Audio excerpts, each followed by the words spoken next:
வணக்கம், நான் உங்கள் நண்பன் புதுயுகம், போட்டித் தேர்வுகளின் துணைவன். இன்றைக்கி நம்ம பார்க்க போகிறது ரேஷியோ அண்ட் ப்ரொபோர்ஷன் ஆப்டிடியூடில் அதோட ஜஸ்ட் இன்ட்ரடக்ஷன் லெவல். சரிங்களா?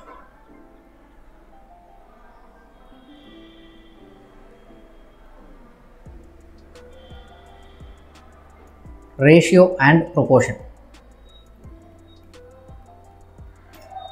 இந்த கிளாஸஸ் எல்லாமே பைலிங்குவல் தான். சரியா? சரி, இப்போ ரேஷியோ அப்படிங்கிறது விகிதம், ப்ரொபோர்ஷன் அப்படிங்கிறது விகிதாச்சாரம்.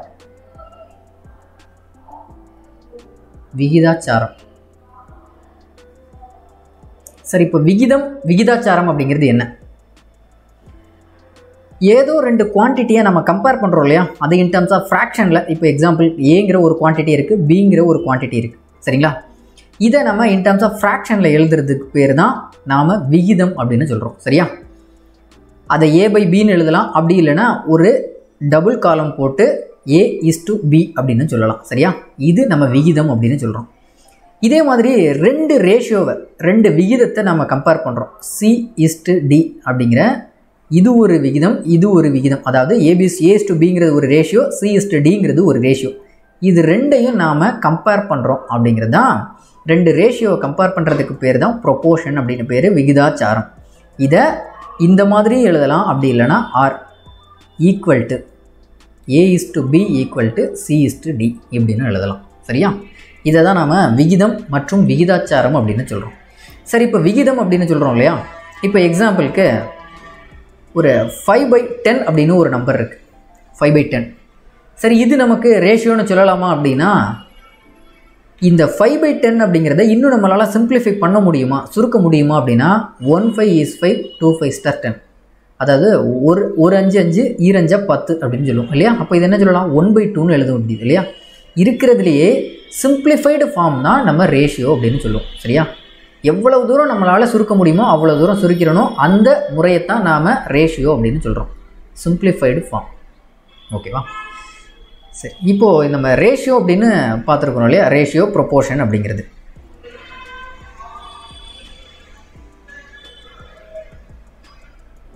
இந்த ரேஷியோ ப்ரொபோர்ஷன்லேயே அல்லது அது ரேஷியோ அப்படிங்கிறதுலையே இது காமனாக ரேஷியோ அப்படிங்கிறது நம்ம 1/2ன்னு சொல்லிடுறோம் இல்லையா? இதுலேயே டியூப்ளிகேட் ரேஷியோ அப்படின்னு ஒன்று இருக்குது. டியூப்ளிகேட் ரேஷியோ அப்படிங்கிறது தமிழில் இருபடி விகிதம் அப்படின்னு பேர். இருபடி விகிதம். டியூப்ளிகேட் ரேஷியோ அப்படிங்கிறது என்ன அப்படின்னா, இப்போ ரேஷியோ அப்படின்னா காமனாக 2:3. இதோட டியூப்ளிகேட் ரேஷியோ அப்படிங்கிறது 2² 3². அதாவது 4:9 அப்படிங்கிறது தான் இந்த 2:3 அப்படிங்கிற ரேஷியோவோட டியூப்ளிகேட் ரேஷியோ 4:9. ஓகேவா?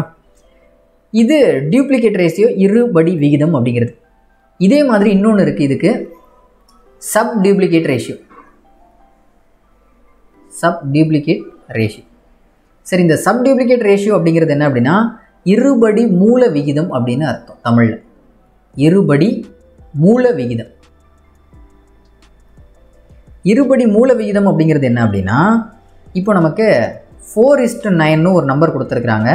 இதோட சப் டியூப்ளிகேட் ரேஷியோ என்னென்னு கேட்குறாங்க. அப்போ என்ன பண்ணணும் அப்படின்னா, இந்த 4க்கும் ரூட் எடுத்துக்கணும், இந்த √9க்கும் ரூட் எடுத்துக்கணும். அப்போ 4:9, √4 √9. √4ஓட வேல்யூ 2, √9ஓட வேல்யூ 3. அப்போது இந்த 4:9 அப்படிங்கிற நம்பரோட சப் டியூப்ளிகேட் ரேஷியோ அப்படிங்கிறது 2:3. இப்படி தான் கொஸ்டின் வரும். சரியா? இதெல்லாம் பேசிக்காக நம்ம தெரிஞ்சு வச்சுக்க வேண்டிய விஷயங்கள். சரி, இதே மாதிரி ட்ரிப்ளிகேட் ரேஷியோன்னு ஒன்று இருக்குது.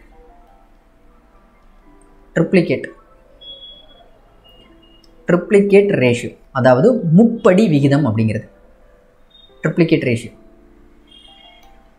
அதே மாதிரி 2:3 அப்படிங்கிற நம்பர் எடுத்துக்கலாம். முப்படி விகிதம் அப்படிங்கிறது 2³ 3³. அப்போ 2³ அப்படிங்கிறது 8, 3³ அப்படிங்கிறது 27. அதே மாதிரி இந்த 8:27 அப்படிங்கிற நம்பருக்கு சப் ட்ரிப்ளிகேட் ரேஷியோ முப்படி மூல விகிதம் அப்படிங்கிறது என்ன அப்படின்னா, இதுக்கு அப்படியே நம்ம கியூப் ரூட் எடுக்க வேண்டியதான். Cube root of 8 is to cube root of 9, சரி 27. கியூப் ரூட் ஆஃப் 8 அப்படிங்கிறது 2, கியூப் ரூட் ஆஃப் 27 அப்படிங்கிறது 3.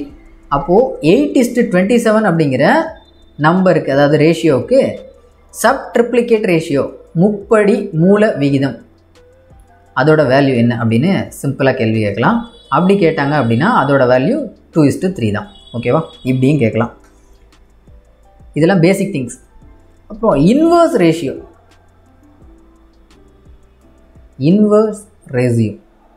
அதாவது தலைகீழ் விகிதம் அப்படின்னு பேர். இப்போது நமக்கு 2:3ன்னு ஒரு ரேஷியோ கொடுத்தாச்சு.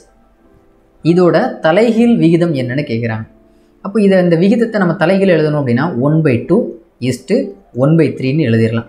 இது பிரச்சனை இல்லை இல்லையா? இப்போ இதை நாம் 1/2:1/3ன்னு இருக்கு இல்லையா? இதை நாம் ரேஷியோவை கன்வெர்ட் பண்ணுறதுக்கு என்ன பண்ணணும் அப்படின்னா, இப்போ கீழே உள்ள டினாமினேட்டர் 2 இருக்கு இல்லையா, 2,3, இதுக்கு நாம் எல்சிஎம் மீச்சியமாக எடுத்தோம் அப்படின்னா அதுக்கு 6 வரும் இல்லையா? 6 வந்தது அப்படின்னா கீழே இங்கே 3ஆல் பெருக்கணும் அப்படின்னா 6, அப்போ இங்கே மேலே 6ஆல் பெருக்கணும். அதே மாதிரி இங்கே 2ஆல் பெருக்கணும், அப்போ மேலே என்னால் இங்கே 3ஆல் பெருக்கியிருந்தோம் அப்படின்னா இங்கேயும் நம்ம 3ஆல் பெருக்கணும். இங்கே 2ஆல் பெருக்கியிருந்தோம் அப்படின்னா மேலேயும் 2ஆல் பெருக்கிறணும் இல்லையா? அப்போ கீழே டினாமினேட்டர் சேம் ஆகிடுச்சு. அப்போ இது பிரச்சனை இல்லை. அப்போ மேலே என்ன இருக்குது? இங்கே 3 இருக்குது, இங்கே 2 இருக்குது. அப்போ இதோட ரேஷியோ 3:2. அப்போ 2:3 அப்படிங்கிற நம்பரோட இன்வர்ஸ் ரேஷியோ, தலைகீழ் விகிதம் அப்படிங்கிறது 3:2ங்கிறது ஆன்சர். சரி, இது 2 நம்பரை கொடுத்துருந்தா ஈஸி தான், பிரச்சனை இல்லை. இதே மாதிரி 3 நம்பர்ஸ்லாம், அதாவது 3 ரேஷியோ கொடுக்கறதுக்கெல்லாம் வாய்ப்பு இருக்குது சரியா? அதாவது 3 நம்பர்ஸை கம்பேர் பண்ணி, இப்போ எக்ஸாம்பிளுக்கு 1:2:3ன்னு இருக்குது. இதோட இன்வர்ஸ் ரேஷியோ கேட்குறாங்க. அப்போ நம்ம என்ன பண்ணணும்? 1/1:1/2:1/3ன்னு இருக்குது சரியா? இந்த மாதிரி நம்பருக்கு நம்ம தலைகீழ் விகிதம் கண்டுபிடிக்கணும். இப்போ இதுக்குமே நம்ம பார்த்தோம் அப்படின்னா எல்சிஎம் 6 தான். அப்போ என்ன பண்ணணும்? கீழே எல்லாத்தையும் 6ஆக மாற்றணும். அப்போ இங்கே 6ஆல் மல்டிப்ளை பண்ணோன்னா இங்கேயும் 6. இங்கே 2 இருக்குது, அப்போ 3ஆல் மல்டிப்ளை பண்ணணும், அப்போ மேலேயும் 3. இங்கே 3 இருக்கு இல்லையா, அப்போ 2ஆல் மல்டிப்ளை பண்ணணும், அப்போ மேலேயும் 2. இப்போ கீழே எல்லாமே டினாமினேட்டர்லாம் சேம் ஆகிடுச்சு. அப்போ மேலே என்ன இருக்குது? இங்கே 6, இங்கே என்ன இருக்குது? 3, இங்கே என்ன இருக்குது? 2. அப்போது 1:2:3ங்கிற நம்பரோட இன்வர்ஸ் ரேஷியோ 6:3:2 அப்படிங்கிறதான் சரியான விடை. ஓகேவா? இந்த மாதிரி தான் பேசிக்காக கொஸ்டின் கேட்குறது எல்லாமே. ஓகேவா? ரேஷியோவில்.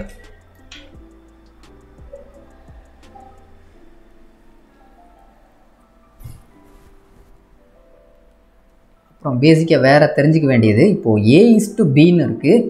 இதை நம்ம ப்ரொபோர்ஷனை போடுறோம் அப்படின்னா C:Dங்கிறது. இப்போ இந்த 4 டேர்ம் இருக்குல்ல, ABCD, இதில் ஏதாவது 3 கொடுத்துட்டு ஒரு டேர்மை கண்டுபிடிக்க சொல்லுவாங்க. அப்போ இதை எப்படி நம்ம மல்டிப்ளை பண்ணுறது அப்படின்னா, எப்போதுமே இந்த first term into last term is equal to second term is to third term. அதாவது A:D ஈக்குவல் டு B:C அப்படிங்கிறது தான். இது எல்லா இடத்துலையும் நமக்கு பயன்படக்கூடியது. அதனால் இதுவும் ரொம்ப தேவையான. இதுதான் நம்ம பேசிக்காக தெரிஞ்சிக்க வேண்டியது. இதெல்லாம் தெரிஞ்சிட்டோம் அப்படின்னா நம்ம எந்த சம்மு கொடுத்தாலும் நம்ம சால்வ் பண்ணிடலாம். ஓகேவா? அடுத்து நம்ம சம்முக்குள்ளே போயிடலாம். First sum, what % of an hour இன் இஸ் 36 seconds அப்படிங்கிறது. அதாவது 36 வினாடி என்பது ஒரு மணியில் எத்தனை சதவிகிதம் அப்படிங்கிறது கேள்வி. இதை நம்ம சால்வ் பண்ணுறதுக்கு 4 ஆப்ஷனை கொடுத்தாச்சு. 36 செகண்ட் அப்படிங்கிறது 1 hourல எவ்வளோ? இப்போ நமக்கு கொடுத்துருக்கிறது என்ன அப்படின்னா, கிவன் டேட்டா 1 hour, அதான் an hour அப்படிங்கிறது 1 hour டினோட் பண்ணுது. வேறு என்ன கொடுத்துருக்குறாங்க அப்படின்னா 36 seconds. இப்போது இது ஹவரில் இருக்குது, இது செகண்ட்ஸில் இருக்குது, இது மணியில் இருக்குது, இது வினாடியில் இருக்குது இல்லையா? ரெண்டுமே எப்போதுமே ஒரே மாதிரியான யூனிட்டில் இருக்கணும், அழகு வந்து ஒரே மாதிரியாக இருக்கணும். அப்போ நம்ம என்ன பண்ணுறது அப்படின்னா, இந்த ஹவரை நம்ம செகண்ட்ஸாக மாற்றுறது ஈஸி இல்லையா? 1 hour அப்படிங்கிறது நமக்கு 60 minute, 1 minute அப்படிங்கிறது நமக்கு 60 செகண்ட். அப்போ நமக்கு 1 hourலேருந்து 60 செகண்ட்ஸுக்கு வரணும் இல்லையா? அப்போ என்ன பண்ணணும்? 2 60யை மல்டிப்ளை பண்ணணும். இப்போ நமக்கு டோட்டலாக இதில் 1 hourல 36 செகண்ட்ஸ் அப்படிங்கிறது எத்தனை பர்சன்டேஜ்னு கேட்டிருக்கிறாங்க இல்லைங்களா? அப்போ நமக்கு டோட்டலாக இருக்கிறதுலே பெரிய அமௌண்ட் அப்படிங்கிறது 1 hour. அந்த 1 hour நம்ம எப்படி எழுத போகிறோம் அப்படின்னா, அதாவது 1 hour இங்கே 36 செகண்ட்ஸ். இதை நாம் பர்சன்டேஜாக கன்வெர்ட் பண்ணுறதுக்காக 100. ஓகேவா? இப்போ நம்ம இந்த 1 hour அப்படிங்கிறத இன் டேர்ம்ஸ் ஆஃப் செகண்ட்ஸுக்கு மாற்றுறதுக்கு மேலே 36 செகண்ட்ஸ், கீழே 1 hour அப்படிங்கிறது 60 minute, மினிட்டை செகண்டாக கன்வெர்ட் பண்ணுறதுக்கு ஒரு 60 இன்ட்டு 100 அப்படிங்கிறது பர்சன்டேஜாக மாற்றுறதுக்கு. இந்த 0 கேன்சல் ஆகிடும்.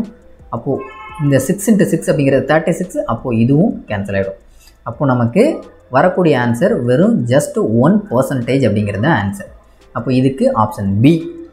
1 மணி நேரத்தில் 36 வினாடிகள் அப்படிங்கிறது ஜஸ்ட் 1% அப்படிங்கிறது தான் ஆன்சர். சரியா? அடுத்து இரண்டாவது கேள்வி. வாட் % ஆஃப் 2/7 இஸ் 1/35 அப்படிங்கிறது.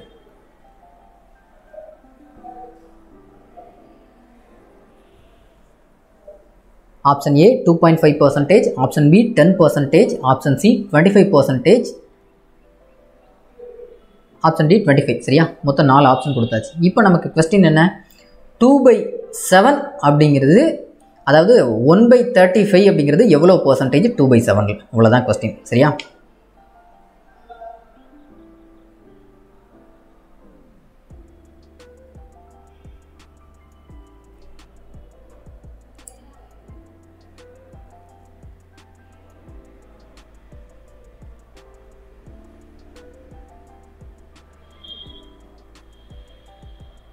ஓகே. சொல்யூஷன்.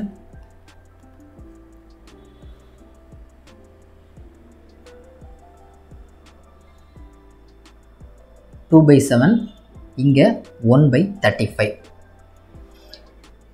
சரி, இதில் நமக்கு 1/35 அப்படின்னு இருக்குது, 2/7 இருக்குது. இதில் எதை நாம் டினாமினேட்டரில் போடுறது அப்படிங்கிறது ஒரு கன்ஃபியூஷன் இருக்கலாம் இல்லையா? எப்போதுமே இந்த ஆஃப் பக்கத்தில் வரக்கூடிய டேர்ம் இருக்கு இல்லையா, நம்பர்ஸ், அதுதான் எப்போதுமே டினாமினேட்டரில் வரும். சரியா? இப்போ நம்ம இதை அப்படியே இன்வர்ஸாக ரெசிப்ரோக்கலாக எழுதணும் அப்படின்னா 1/35 இன்ட்டு 7/2 இன்ட்டு 100.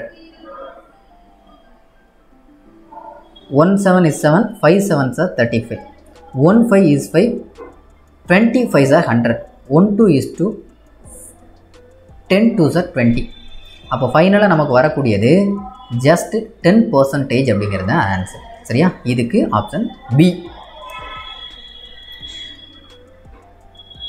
செகண்ட் கொஸ்டினுக்கு 10% அப்படிங்கிறது ஆன்சர். சரியா? அடுத்த third question. In a class 45 students, 9 students were absent on a particular day. What % the students were present? ஒரு கிளாஸில் டோட்டல் நம்பர் ஆஃப் ஸ்டூடெண்ட்ஸ் அப்படிங்கிறது 45 ஸ்டூடெண்ட்ஸ். சரியா? அதில் 9 ஸ்டூடெண்ட்ஸ் அப்படிங்கிறவங்க ஆப்சண்ட், அன்னைக்கு கிளாஸ்க்கு வரல. இப்போது எவ்வளோ பேர் ப்ரெசென்ட் ஆகிருப்பாங்க அப்படிங்கிறது கேள்வி. அப்போது 45ல் 9 போயிடுச்சு அப்படின்னா ரிமைனிங் 36. இது எவ்வளவு பர்சன்டேஜ் அப்படிங்கிறது தான் கேள்வி. சரியா? இப்போ 36 ஸ்டூடெண்ட்ஸ் இருக்கிறாங்க இல்லையா ப்ரெசென்ட் ஆகிருக்கிறது, அது எவ்வளவு பர்சன்டேஜ் அப்படிங்கிறது. ஓகேவா? சரி, இப்போ நமக்கு மொத்த ஸ்டூடெண்ட் இருக்காங்க அப்படின்னா அது எத்தனை நம்பராக வேணாலும் இருக்கட்டும், அந்த 45 ஸ்டூடெண்ட்ஸ் அப்படிங்கிறது எதை டினோட் பண்ணுது அப்படின்னா அதுதான் ஒட்டு மொத்தமாக 100% அப்படிங்கிறத டினோட் பண்ணுது. சரியா? இன்றைக்கி அதில் எவ்வளோ பேர் ப்ரெசென்ட் ஆகிருக்காங்க? ஜஸ்ட்டு 36 ஸ்டூடெண்ட்ஸ் தான் இல்லையா? ஓகே. இப்போ இந்த 45 இருக்கு இல்லையா, இதை நம்ம சிம்பிளாக எப்படி கான்செப்சுவலாக புரிஞ்சுக்கிறது அப்படின்னா, இது 36 ஸ்டூடெண்ட்ஸ் அப்படிங்கிறவங்க ப்ரெசென்ட் ஆகிருக்கிறது, இது எவ்வளோ பர்சன்டேஜுங்கிறத கேள்வி. சரி, இப்போ 45 அப்படிங்கிறது இருக்குது, இந்த பக்கம் அதை நம்ம எப்படி கம்பேர் பண்ணுறோம் அப்படின்னா 100%. சரி, இந்த 100ல் 100 இருக்கட்டும். இப்போ நமக்கு இந்த 35 இருக்கு இல்லையா, இதை நாம் 20-20 பிரித்தோம் அப்படின்னா 20%. இப்போ 45 மாணவர்கள் இருக்காங்க இல்லைங்களா, அதில் 9 9 9 9 9 1 2 3 4 5 5 9 அப்படிங்கிறது 45 இல்லையா? அதே மாதிரி இங்கே நாம் 100% 20 20 20 20 20, அப்போ 5 20 பிரித்தோம் அப்படின்னா அதுவும் 100. அப்போ இங்கேயும் 5 பிரிவாக பிரித்தாச்சு, இங்கேயும் 5 பிரிவாக பிரித்தாச்சு. அப்போது ஒரு 9 ஸ்டூடெண்ட் அப்படிங்கிறது எத்தனை சதவீதம்னு சொல்கிறோம் அப்படின்னா 9 ஸ்டூடெண்ட் அப்படிங்கிறது 20% குறிக்குது. சரியா? அப்படி ஒவ்வொரு 9 ஸ்டூடெண்ட்டை கனெக்ட் பண்ணோம் அப்படின்னா இங்கே ஒவ்வொரு 20% கம்பேர் பண்ணுறோன்னு அர்த்தம். அப்போது 5 9 ஸ்டூடெண்ட்டை ஈக்குவேட் பண்ணணும் அப்படின்னா இங்கே 100% பூர்த்தி ஆகிடும் இல்லையா? அப்போது 20% அப்படிங்கிறது எத்தனை ஸ்டூடெண்ட்டு? 9 ஸ்டூடெண்ட் இல்லையா? இப்போ நமக்கு இங்கே வந்திருக்கிறது எத்தனை பேர் அப்படின்னா 36 பேர். அப்போது இதில் எத்தனை 9 இருக்குது? 4 9 இருக்குது இல்லையா? 4 9 மாணவர்களை கால்குலேட் பண்ணலாம். அப்போது இங்கே 4 20 அப்படிங்கிறது 80%. அப்போ நமக்கு வந்திருக்கக்கூடிய மாணவர்களோட எண்ணிக்கை, அதாவது எத்தனை சதவீதம் அப்படின்னா 80% மாணவர்கள் வந்திருக்காங்க. இது ஒரு மாடல். சரி, இதை வேறு எப்படி பண்ணலாம் அப்படின்னா 100% அப்படிங்கிறது நமக்கு இதை பாக்ஸ் மெத்தட் அப்படின்னு சொல்லுவோம். சரியா? எத்தனை சதவீதம்? 100% அப்படின்னா அது 45 மாணவர்களை குறிக்கிறது. இப்போ நமக்கு எத்தனை மாணவர்களை பற்றி தெரியணும் அப்படின்னா மேலே மாணவர்கள் எழுதியிருக்கோம் அப்படின்னா இங்கேயும் மாணவர்கள் தான். 36 மாணவர்கள் அப்படிங்கிறது எத்தனை சதவீதம் அப்படிங்கிறது எக்ஸ். இப்போ நாம் இதை குறுக்கு பெருக்கல் பண்ணிடலாம். இது மாடல் நம்பர் 2. அப்போ என்ன பண்ணிடலாம், இந்த எக்ஸ் இந்த பக்கம் வந்துடும் இல்லையா? அப்போ எக்ஸ் ஈக்குவல் டு இங்கே 36 அப்படியே இருக்கும், இந்த 100 மேலே போயிடும், இந்த 45 கீழே வந்துடும். அப்போ என்ன பண்ணிடலாம், 4 9s are 36, 4 9 36, 5 9 45, 1 5 5, 25 100. அப்போ 20 4 பெருக்கணும் அப்படின்னா 80%. இப்படியும் நம்ம ட்ரை பண்ணலாம். சரியா? இந்த 2 வகையில் ட்ரை பண்ணலாம். இதுக்கு ஆப்ஷன் சி.